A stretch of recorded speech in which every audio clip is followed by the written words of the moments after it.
All right, today we're diving into something really profound. It's a piece of writing from Dr. Qasem Mohammed Koufahi called When the Night Smiles After Crying.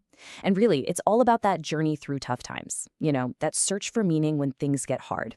So let's just jump right in with how he opens. I mean, wow. Talk about a powerful opening. It's so relatable, right?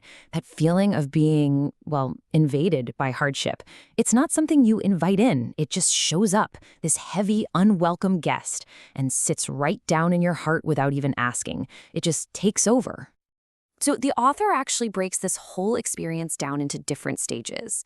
And the journey, it starts right here with that initial shock. It's all about just trying to deal with the chaos this uninvited guest brings into your life. And what an image, right? Scatters the days like leaves in a violent wind. That just perfectly captures that feeling of total chaos.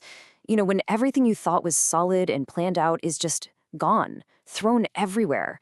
Your plans, your sense of being in control, it's all just scattered and there's nothing you can do about it. And right there, in the middle of that storm, one single desperate question just bubbles up to the surface. It's that plea, that deep, gut-wrenching hope that one day this weight will finally lift and you can just breathe again. But then, even as that storm is raging, something starts to shift. A new understanding starts to take shape. The author begins to see that this whole experience, it's part of a bigger picture, a fundamental duality in life itself. So, life isn't presented as just good or bad. It's both at the same time. You've got this bitter face that brings all the pain, and then you've got the sweet face, that relief that feels like cool water when you're thirsty. And the real kicker here is that they aren't separate things. They're basically two sides of the very same coin. And this next part is so important. The idea is that even when these moments are over, their impact doesn't just vanish.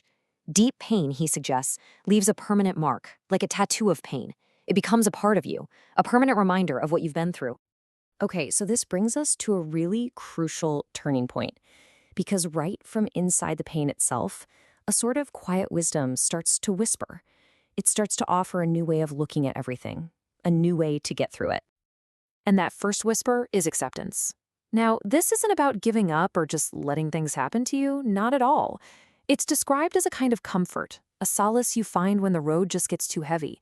It's about finding peace inside the struggle instead of constantly fighting against it. Once you find that acceptance, it naturally makes room for hope. The author uses this absolutely beautiful metaphor to remind us of something we all know deep down. Darkness is temporary. No matter how long and dark the night feels, the dawn will come. The light is literally guaranteed to return. And here, the idea of patience gets a total reframe. This is so powerful. It's not just sitting around and waiting for things to get better. No, it's an active healing force. It's like a medicine that you pour right into the wound, something that soothes the pain and lets the real healing start. And all of this leads to a pretty profound realization, right? The easy times, they don't really define who we are. Our true character doesn't show up when we're laughing. It's forged in the fire. It's how we stand our ground when we're being tested that shows us, and everyone else, what we're really made of. Which brings us to the final part of this journey. And get this, it isn't just about surviving. It's about a deep, meaningful transformation. It's the point where the night itself, the very source of all that darkness, actually begins to smile. This metaphor is just perfect. It captures that final transformation so beautifully. Think about it. Planting a rose on a grave. You're creating beauty not just despite the loss, but from it. You're finding meaning, not by running from the pain, but by going right to its source and making something new grow there. So what this all boils down to is that these aren't just one-off events. It's a cycle.